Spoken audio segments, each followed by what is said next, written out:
하루 15분 성경 읽기 생명의 말씀사 현대인의 성경.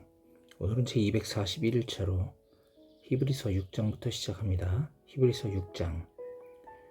그러므로 그리스도에 대한 초보적인 교훈에서 떠납시다. 죽음에 이르게 하는 행위를 회개하는 일과 하나님을 믿는 신앙과 세례와 안수와 죽은 자의 부활과 영원한 심판에 관한 교훈의 기초를 다시 닦지 말고 성숙한 대로 나아갑시다. 하나님께서 허락하시면 우리는 계속 성장할 수 있습니다. 배반의 결과. 일단 하나님의 계시의 빛을 받고 하늘의 선물을 맛보고 성령을 체험하며 하나님의 좋은 말씀과 내세의 능력을 맛본 사람이 타락하게 되면 두 번 다시 회개할 길이 없습니다. 이것은 하나님의 아들을 다시 십자가에 못 박아 공공연하게 수치를 당하게 하는 행위가 되기 때문입니다. 땅이 자주 내리는 비를 흡수하여 농부들에게 유익한 채소를 내면 하나님의 복을 받습니다. 그러나 땅이 가시 왕건키를 내면 아무 쓸모가 없어 곧 저주를 받고 마침내 불이 타게 될 것입니다. 사랑하는 여러분, 우리가 말은 이렇게 하지만 여러분에게는 구원과 관련된 보다 나은 축복이 있음을 우리는 확신합니다. 하나님은 공정하셔서 여러분이 이미 성도를 도왔고 지금도 계속 도우면서 보여주는 여러분의 행위와 사랑을 결코 잊지 않으십니다. 우리는 여러분이 이와 같은 열심으로 희망에 대한 확신을 끝까지 간직하길 바랍니다. 그러므로 게으르지 말고 믿음과 인내로 약속된 것을 받는 사람들을 본받으십시오. 아브라함의 예. 하나님은 아브라함에게 약속하실 때 자기보다 더 큰 분이 없어서 자기 이름으로 맹세하며 내가 너에게 한없는 복을 주어 내 후손이 크게 번성하게 하겠다라고 말씀하셨습니다. 그래서 아브라함은 끈기 있게 참아 하나님이 약속하신 것을 받았습니다. 사람들은 누구나 자기보다 큰 분의 이름으로 맹세하며 그 맹세는 말한 것을 확정하여 모든 논쟁을 그치게 합니다. 이와 같이 하나님은 약속된 것을 받을 사람들에게 자신의 계획이 변경되지 않는다는 것을 확실히 보여주시려고 맹세로 그것을 보증해 주셨습니다. 하나님은 거짓말을 하실 수 없기 때문에 그분이 하신 약속과 맹세는 절대로 변할 수 없습니다. 그러므로 우리 앞에 있는 희망을 붙들려고 피난처를 향해 가는 우리는 큰 용기를 얻습니다. 우리가 가진 이 희망은 영혼의 닷과 같아서 튼튼하고 안전하여 휘장 안에 있는 지성소에 들어갑니다. 우리보다 앞서가신 예수님은 우리를 위해 먼저 그 휘장 안에 들어가셔서 멜기세덱의 계열에 속한 영원한 대제사장이 되셨습니다. 히브리서 7장. 멜기세덱. 이 멜기세덱은 살렘 왕이며 가장 높으신 하나님의 제사장이었습니다. 그는 여러 왕들을 무찌르고 돌아오는 아브라함을 맞아 축복해 주었습니다. 아브라함도 모든 전리품의 10분의 1을 그에게 주었습니다. 멜기세덱 이름을 번역하면 의의 왕이란 뜻이고 살렘 왕은 평화의 왕이라는 뜻입니다. 그는 부모도 족보도 없고 태어난 날과 죽은 날도 없으며 하나님의 아들과 같이 언제나 제사장으로 있는 자입니다. 여러분은 그가 얼마나 훌륭한 자인가를 생각해 보십시오. 우리 조상 아브라함까지도 모든 전리품 가운데 가장 좋은 것의 10분의 1을 그에게 바쳤습니다. 제사장 직분을 받은 레위 사람들은 같은 동족인 아브라함의 후손에게서 10분의 1을 받도록 율법에 규정하고 있습니다. 그러나 멜기세덱은 레위 사람의 족보에 들지 않았는데도 아브라함에게서 10분의 1을 받았다고 하나님의 약속을 받은 아브라함을 축복해 주었습니다. 일반적으로 축복은 윗사람이 아랫사람에게 하는 것입니다. 제사장들도 10분의 1을 받았고 멜기세덱도 10분의 1을 받았으나 제사장들은 죽을 사람이고 멜기세덱은 성경이 증거한 대로 영원히 살아있습니다. 그리고 11조를 받았던 레위도 아브라함을 통해 10분의 1을 멜기세덱에게 바쳤다고 할 수 있습니다. 이것은 멜기세덱이 아브라함을 만났을 때 레위는 아직 태어나지 않았고 자기 조상의 몸속에 있었기 때문입니다.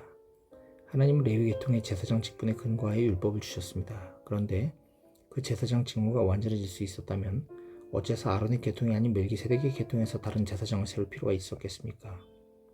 제사장 직분이 변하면 율법도 반드시 변경되어야 합니다. 우리가 지금까지 말한 분은 레위 지파가 아닌 다른 지파에 속해 있는데 그 지파에서는 하나도 제사장 일을 한 사람이 없습니다. 우리 주님은 분명히 유다 지파의 후손입니다. 모세는 이 지파에서 제사장이 나올 것이라고 말한 적이 한 번도 없습니다. 멜기세덱과 같은 다른 제사장이 나타난 것을 보니 우리가 말한 것은 더욱 분명합니다. 그분은 인간의 법이나 규정에 따라 제사장이 되는 것이 아니라 영원한 생명의 능력으로 되신 것입니다. 성경은 그분에 대하여 너는 멜기세덱의 계열에 속한 영원한 제사장이다 라고 하였습니다. 옛 계명은 약하고 쓸모가 없어서 폐지되었습니다. 율법은 아무것도 완전케 하지 못했기 때문입니다. 그래서 우리는 더 좋은 희망을 갖게 되었고 이것으로 우리가 하나님께 가까이 나아갑니다. 예수님께서 제사장이 되신 것은 약속 없이 된 것이 아닙니다. 레위 계통의 제사장은 약속 없이 제사장이 되었으나 예수님은 다음과 같은 약속의 말씀에 따라 제사장이 되셨습니다. 주께서 약속하셨으니 그 마음을 바꾸지 않으실 것이다. 너는 멜기세덱의 계열에 속한 영원한 제사장이다. 이렇게 하여 예수님은 더 좋은 계약의 보증이 되셨습니다. 레위 계통의 제사장들은 죽기 때문에 그 직무를 계속할 수 없어서 많은 제사장이 필요했습니다. 그러나 예수님은 영원히 살아계심으로 그분의 제사장직도 영원합니다. 그러므로 예수님은 자기를 통해 하나님께 나아가는 사람들을 온전히 구원하실 수 있습니다. 그것은 그분이 언제나 살아계셔서 그들을 위해 중재의 기도를 하고 계시기 때문입니다. 이런 대제사장은 거룩하고 흠이 없고 더럽혀지지 않았으며 죄인들이 미치지 못하는 하늘에 계심으로 우리에게 없어서는 안 될 분이십니다. 예수님은 다른 제사장들처럼 먼저 자기 죄를 위해 제사를 드리고 나서 백성의 죄를 위해 제사 드리는 일을 날마다 할 필요가 없습니다. 그것은 예수님이 자신을 바쳐서 단번에 그 일을 행하셨기 때문입니다. 율법은 약점을 가진 사람들을 대제사장으로 임명하였지만 율법 후에 온 하나님의 약속은 영원히 완전하게 되신 아들을 대제사장으로 임명하였습니다. 히브리서 8장 그리스도께서 자신을 제물로 드리심. 지금까지 우리가 한 말의 주된 요점은 바로 이러한 대제사장이 우리에게 있다는 것입니다. 그분은 하늘에 계시는 위대하신 하나님 오른편에 앉아 계십니다. 그리고 그분은 사람이 세운 것이 아니라 하나님께서 세우신 하늘의 참 성소에서 섬기시는 분이십니다. 모든 대제사장은 예물과 제사를 드리기 위해 임명되었습니다. 그래서 이 대제사장도 드릴 것이 있어야 했습니다. 예수님이 세상에 계셨다면 제사장이 되실 수가 없었을 것입니다. 세상에는 율법을 따라 예물을 바치는 제사장들이 있기 때문입니다. 이들이 섬기는 성전은 하늘에 있는 성전의 모형과 그림자입니다. 모세가 성막을 세우려 할 때에도 그는 하나님에게서 너는 모든 것을 산에서 너에게 보여준 양식대로 만들어라 는 지시를 받았습니다. 그러나 이제 예수님은 더 위대한 제사장의 직무를 맡으셨으며 더 좋은 약속에 근거한 더 좋은 계약의 중재자가 되셨습니다. 첫 번째 계약이 완전한 것이었다면 또 다른 계약이 필요치 않았을 것입니다. 그러나 하나님께서는 그들의 잘못을 아시고 이렇게 말씀하셨습니다. 내가 이스라엘 및 유다 백성과 새로운 계약을 맺을 날이 올 것이다. 이 계약은 내가 그들의 조상들을 이집트에서 인도해내던 때에 맺은 계약과 같지 않을 것이다. 그들이 나와 맺은 계약을 지키지 않았기 때문에 내가 그들을 거들떠보지 않았다. 그러나 그 후에 내가 이스라엘 백성과 맺을 새로운 계약은 이렇다. 내가 나의 법을 그들 속에 새기고 그들의 마음에 기록할 것이다. 그리고 나는 그들의 하나님이 되고 그들은 내 백성이 될 것이다. 그때에는 아무도 자기 형제나 이웃에게 나를 알도록 가르칠 필요가 없을 것이다. 이것은 모든 사람이 다 나를 알게 될 것이기 때문이다. 내가 그들의 잘못을 용서하고 다시는 그들의 죄를 기억하지 않을 것이다. 옛 계약. 하나님께서는 새 계약이라고 말씀하시면서 첫 번째 계약을 낡은 것으로 여기셨습니다. 낡고 시대에 뒤진 것은 곧 사라지기 마련입니다. 히브리서 9장. 첫 번째 계약에도 예배 규칙과 땅에 속한 성소가 있었습니다.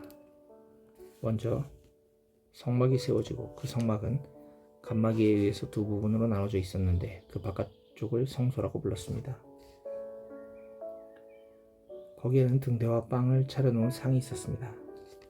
그리고 간마기 휘장 안쪽을 지성소라고 불렀습니다. 거기에는 금향단과 전체를 금으로 입힌 덮개가 있고 그 안에는 만나를 담은 금 항아리와 아론의 쌍난 지팡이와 계약의 두 돌판들이 들어있었습니다. 그 귀의 뚜껑을 속죄소로 어불렀는데 그룹이라는 영광의 천사들이 날개로 그 위를 내리덮고 있었습니다. 이런 것에 대해서는 일일이 다 말할 수가 없습니다. 이 모든 것이 성막 안에 마련되어 있어서 제사장들은 언제나 바깥 성소에 들어가 직무를 수행하고 안쪽에 있는 지성소에는 대제사장만이 1년에 한 차례씩 피를 가지고 들어갔습니다. 이 피는 대제사장 자신과 백성들이 모르고 지은 죄를 위해 드리는 것입니다. 이것으로 성령님은 바깥쪽에 성소가 세워져 있는 동안에는 지성소로 들어가는 길이 아직 열리지 않았다는 것을 보여주신 것입니다. 이 성막은 현 시대를 위한 비유입니다. 이 제도에 따라 예물과 제사를 드리지만 이것이 예배드리는 사람의 양심을 깨끗하게 할 수는 없습니다. 그것들은 다만 먹고 마시는 것과 몸을 씻는 여러 가지 외적인 의식에 불과한 것으로서 새로운 제도를 세울 때까지만 적용되는 규정들입니다. 새 계약. 그러나 그리스도께서는 이미 이루어진 좋은 일의 대제사장으로 오셔서 사람의 손으로 만들지 않은 성막, 곧 이 세상의 창조물에 속하지 않은 더 크고 완전한 성막에 들어가셨습니다. 그리고 염소나 송아지의 피가 아닌 자기 피를 가지고 단 한 번 지성소에 들어가셔서 우리의 영원한 구원을 획득하셨습니다. 염소와 항소의 피와 암송아지의 채도 더러워진 사람들에게 뿌리면 그 육체를 깨끗하고 거룩하게 했는데 하물며 영원하신 성령님을 통해 흠없는 자기 자신을 하나님께 드린 그리스도의 피가 죽음에 이르게 하는 행위에서 어찌 여러분의 양심을 깨끗하게 하여 살아계신 하나님을 섬기게 하지 못하겠습니까? 그러므로 그리스도는 새 계약의 중재자가 되셨습니다. 이것은 첫 계약 아래서 범한 죄를 속죄하시려고 죽으셔서 하나님의 부르심을 받은 사람들이 약속된 영원한 축복을 받도록 하기 위한 것입니다. 유언이 효력을 나타내려면 유언한 사람이 반드시 죽어야 합니다. 그것은 유언한 사람이 살아있으면 아무 효력도 없고 죽어야만 효력이 나타나기 때문입니다. 따라서 첫 계약도 피로써 효력을 갖게 되었습니다. 모세는 율법에 따라 모든 계명을 온 백성에게 말한 후에 송아지와 염소의 피를 물과 함께 가지고 와서 붉은 양털과 우슬초에 적셔 율법책과 모든 백성에게 뿌리면서 이것은 하나님이 여러분과 맺은 계약의 피입니다 라고 하였습니다. 그리고 그는 성막과 제사에 쓰이는 모든 물건에도 그와 같이 피를 뿌렸습니다. 율법에 의하면 거의 모든 것이 다 피로써 깨끗하게 되며 피 흘림이 없으면 죄의 용서도 없습니다. 하늘에 있는 것들을 모방한 지상의 모형은 이런 방법으로 깨끗하게 해야 했습니다. 그러나 하늘에 있는 것들은 이보다 더 나은 제물로 깨끗하게 해야 합니다. 그리스도께서는 참 성소의 모형에 불과한 사람의 손으로 만든 지상의 성소에 들어가신 것이 아니라 우리를 위해 하나님 앞에 나타내시려고 하늘에 있는 성소에 들어가셨습니다. 대제사장은 자기의 피가 아닌 짐승의 피를 가지고 해마다 지성소에 들어갔으나 그리스도께서는 자주 자기를 드리실 필요가 없었습니다. 만일 그렇게 해야 한다면 그리스도께서 세상이 창조될 때부터 자주 고난을 받으셔서 했을 것입니다. 그러나 이제 그리스도는 자기를 제물로 드려 죄를 없애려고 역사의 끝에 단번에 나타나셨습니다. 사람이 한 번 죽는 것은 정해진 운명이지만 죽은 후에는 심판이 있습니다. 이와 같이 그리스도께서도 많은 사람의 죄를 없애려고 단번에 희생의 제물이 되셨습니다. 그리고 다시 오실 때에는 죄를 위해서가 아니라 자기를 기다리는 사람들에게 구원을 주시기 위해서 두 번째 나타나실 것입니다. 히브리서 10장 새 것과 옛 것의 대조. 율법은 앞으로 올 좋은 일의 그림자에 불과하며 실체 그 자체가 아닙니다. 그러므로 해마다 계속 드리는 똑같은 제사로는 예배드리러 나오는 사람들을 완전하게 할 수 없습니다. 만약 그것이 가능했다면 예배드리는 사람들이 단번에 깨끗하게 되어 다시는 죄의식을 갖지 않았을 것이며 제물을 드리는 일도 그만두었을 것입니다. 그러나 그 제사는 해마다 죄를 생각나게 할 뿐입니다. 그것은 황소나 염소의 피가 죄를 없애지 못하기 때문입니다. 그러므로 그리스도께서 세상에 오셨을 때 이렇게 말씀하셨습니다. 주께서 제사와 예물을 원하지 않으시며 불로 태워 바치는 번제와 죄를 씻는 속죄제도 기뻐하지 않으시고 나를 위해 한 몸을 예배하셨습니다. 그때 내가 말하였습니다. 하나님이여 보십시오. 나에 관해 율법책에 기록되어 있는 대로 내가 주의 뜻을 행하러 왔습니다. 그리스도께서는 먼저 주께서 제사와 예물과 번제와 속죄제를 원하거나 기뻐하지 않으셨습니다. 라고 말씀하시고 이런 것은 율법이 요구하는 것임. 그런 다음에 보십시오. 내가 주의 뜻을 행하러 왔습니다. 라고 하셨습니다. 주님께서는 새 제도를 세우시려고 옛 것을 폐지하신 것입니다. 하나님의 이런 뜻에 따라 우리는 예수 그리스도의 몸이 단번에 드려짐으로 거룩하게 되었습니다. 모든 제사장은 날마다 제단 앞에 서서 자기 직무를 수행하며 반복해서 같은 제사를 드리지만 이런 제사는 결코 죄를 없애지 못합니다. 그러나 그리스도는 죄를 위해 단 한 번의 영원한 제사를 드리시고 하나님의 오른편에 앉으셨습니다. 그 후부터 그분은 원수들이 자기 발 아래 굴복하게 될 때까지 기다리고 계십니다.